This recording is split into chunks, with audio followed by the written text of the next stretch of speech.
हाँ, नमस्कार मित्रों। आज हम लोग नाउन के कुछ वर्ड हैं जिनका अध्ययन हम लोग करने जा रहे हैं, और ये ऐसे वर्ड है जिनमें हम लोग भ्रम पाल कर रखते हैं और भ्रमित हो जाते हैं। जैसे देखें, rule number 1, definite numeral adjective और नाउन को हाइफन से जोड़कर कंपाउंड वर्ड बनता है तो वह नाउन हमेशा सिंगुलर रहता है, परंतु हाइफन नहीं रहने पर वह प्लूरल रहता है। यानी कि मित्रों, अगर डिफिनिट नंबरल एडजेक्टिव है और उसको किसी नाउन के साथ हम लोग हाइफन से जोड़कर कंपाउंड वर्ड बनाते हैं तो वह सिंगुलर रहता है, लेकिन जब हाइफन नहीं रहता है तो फिर उसको हम लोग प्लूरल यूज करते हैं। एग्जाम्पल देखते हैं, आई हैव 20 रुपीज। यहां पर देखेंगे हम लोग, यहां पर रुपीज और 20 अपना जो है कि डिफिनिट नंबरल हो गया, और रुपी क्या हो गया, ये नाउन हो गया। तो चूंकि दोनों के बीच में हाइफन नहीं है तो इसीलिए यहां पर रुपीज लिखा गया है। लेकिन इस एग्जाम्पल में देखें, आई हैव 10 रुपीज नोट्स, तो यहां पर हाइफन है और यहां पर एस लगा हुआ है। इसका मतलब ये गलत है ये, क्योंकि जब हाइफन से नंबरल एडजेक्टिव नाउन के साथ जुड़ता है तो जो है कि वह सिंगुलर होता है। एग्जाम्पल नंबर 1 में देखें, आई हैव 10 रुपी नोट्स। यहां पर 10 नंबरल एडजेक्टिव है और रुपी क्या है, नाउन है। तो इन दोनों के बीच में हाइफन आ गया है, इसीलिए यहां पर रुपी किया गया है। इस वाक्य में देखें, यहां पर 20 और रुपी के बीच में हाइफन नहीं है, इसीलिए इसमें एस लगाया गया है। तो इस प्रकार हम लोग देखते हैं कि नंबरल एडजेक्टिव और नाउन को जब हाइफन के साथ जोड़कर कंपाउंड वर्ड बनाते हैं तो हमेशा जो है कि वह नाउन सिंगुलर में रहता है, और जब हाइफन नहीं रहता है तो उसको प्लूरल में समझते हैं। रूल नंबर 2 देख लें, number of hair work word. चूंकि मित्रों हम लोग इटिमोलॉजी का अध्ययन कर रहा है और इटिमोलॉजी ग्रामर का दूसरा भाग है, इसके अंदर हम लोगों को नए नए वर्ड मिलते हैं और नए नए वर्ड का फॉर्मेशन कैसे होता है, निर्माण कैसे होता है, ये सब की जानकारी हम लोग इटिमोलॉजी के अंदर सीखते हैं। तो इसीलिए हम लोगों को चाहिए कि नए नए जो भी वर्ड मिल रहे हैं उसको अच्छी तरह से याद करते चले। ये नहीं है कि इधर से सुना और उधर से निकाल दिया। जैसे कि अभी हम लोगों के पास एक वर्ड है हेयर, HAIR, वर्क वर्ड। ये 3 जो वर्ड हैं इससे हम लोग परिचित हैं, लेकिन इसके नंबर के बारे में हम लोग आज जानकारी प्राप्त करेंगे।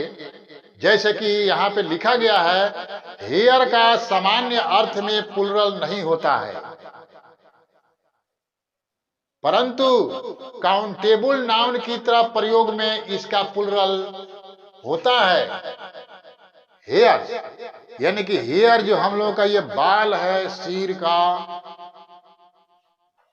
इसका प्लूरल नहीं होता है जब सामान्य अर्थ में हम लोग यूज करेंगे। लेकिन जब इसको काउंटेबल नाउन की तरह यूज करेंगे तो फिर उसका प्लूरल हेयर्स हो जाता है। देखें एग्जाम्पल में यहां लिखा गया है, हर हेयर्स आर डार्क।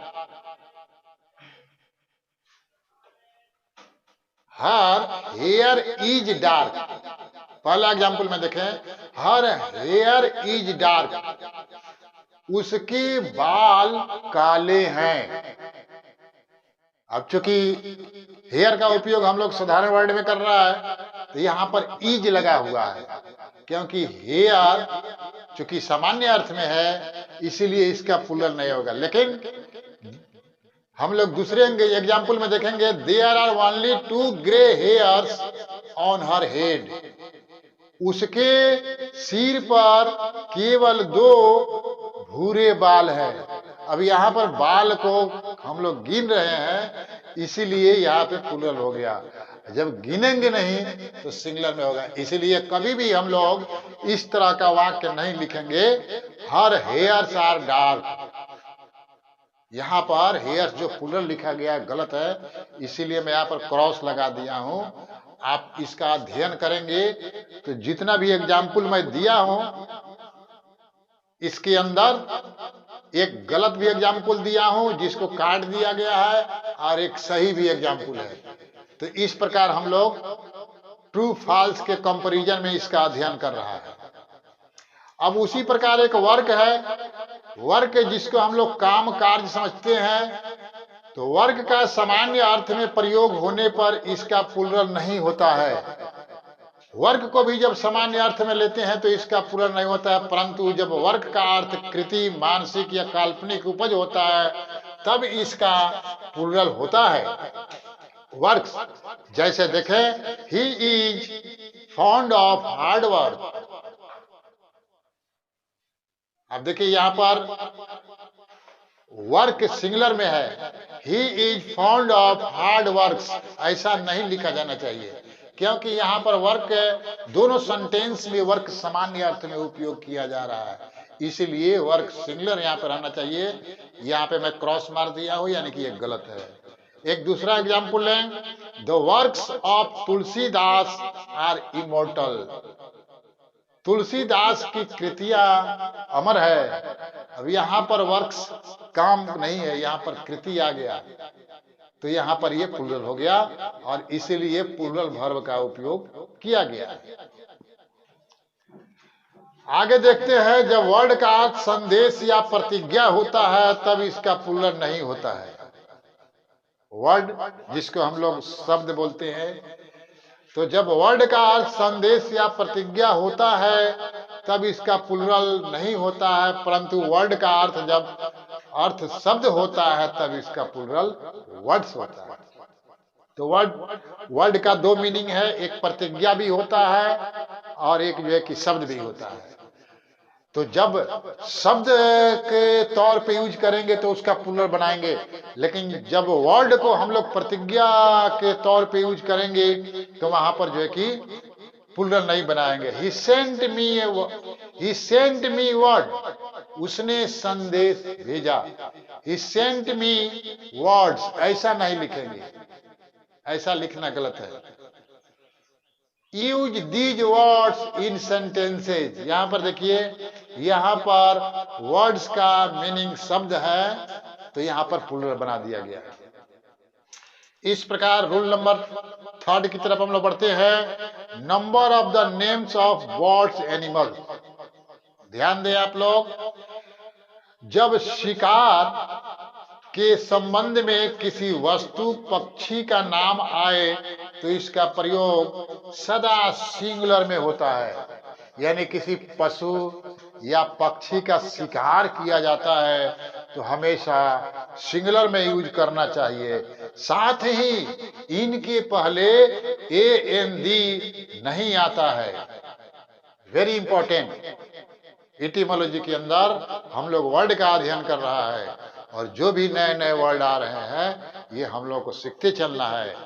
तो देखते हैं यहाँ पर, जब शिकार के संबंध में किसी पशु पक्षी का नाम आता है तो उसको जो है कि सिंगुलर रखते हैं, और एक बात को और ध्यान रखते हैं कि उनके पहले आर्टिकल नहीं लगाते हैं, जैसे AND नहीं आता है। जैसे he went to shoot elephant, अब यहाँ पर एलिफेंट शूट करने जा रहा है, शूट करने गया, he went to shoot elephant, उसने हाथी का शिकार करने गया।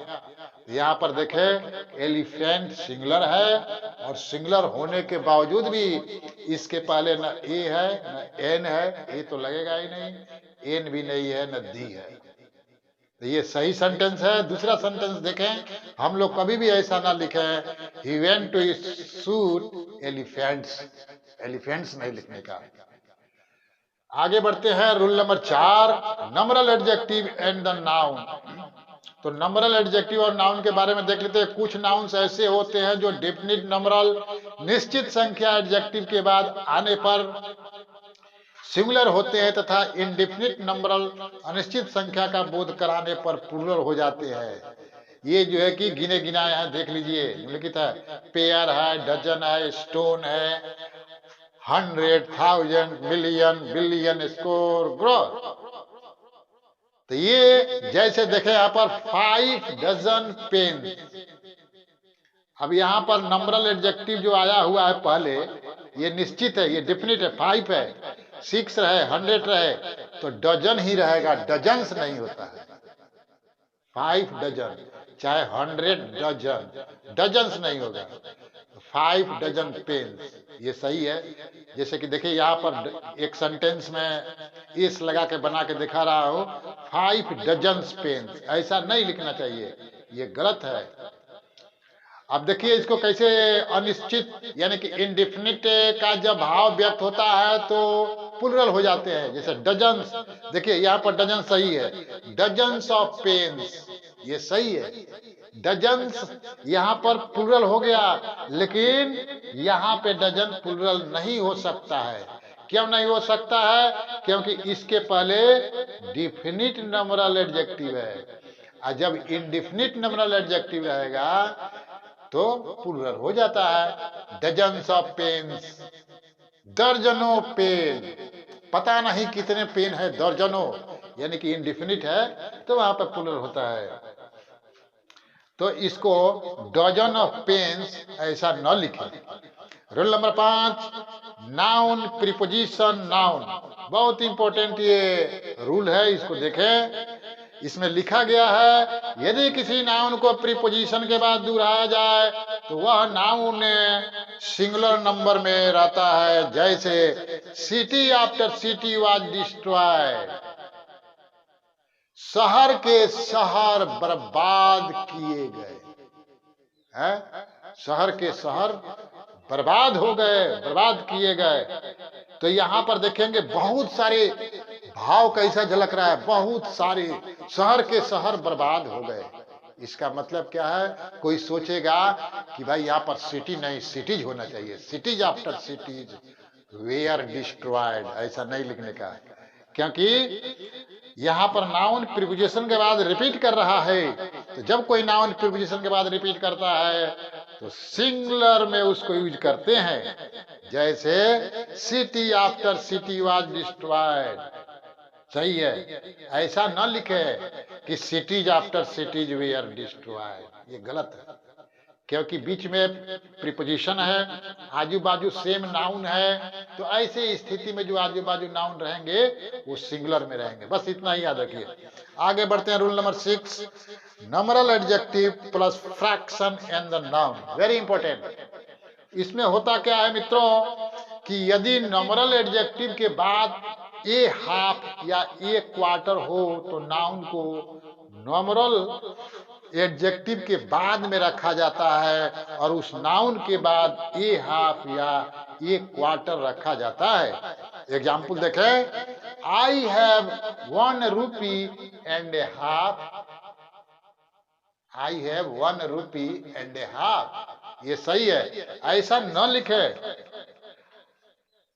यू हैव 2 रुपीज, नहीं, ये I have 1 rupees and A half. और एक दूसरा वाक्य है, ये भी सही है, you have 2 rupees and A half. इस वाक्य में देखें जो गलत है, ऐसा नहीं लिखना चाहिए, I have 1 and A half rupees,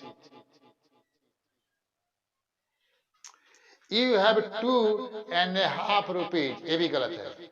और एक चीज और हम लोग को याद रखना है नोट में, यदि नंबरल एडजेक्टिव तथा फ्रैक्शन को एंड से जोड़कर इनका प्रयोग गुणा करने के अर्थ में हो तो वह नाउन प्लूरल नंबरल में ए हाफ या ए क्वार्टर के बाद आता है।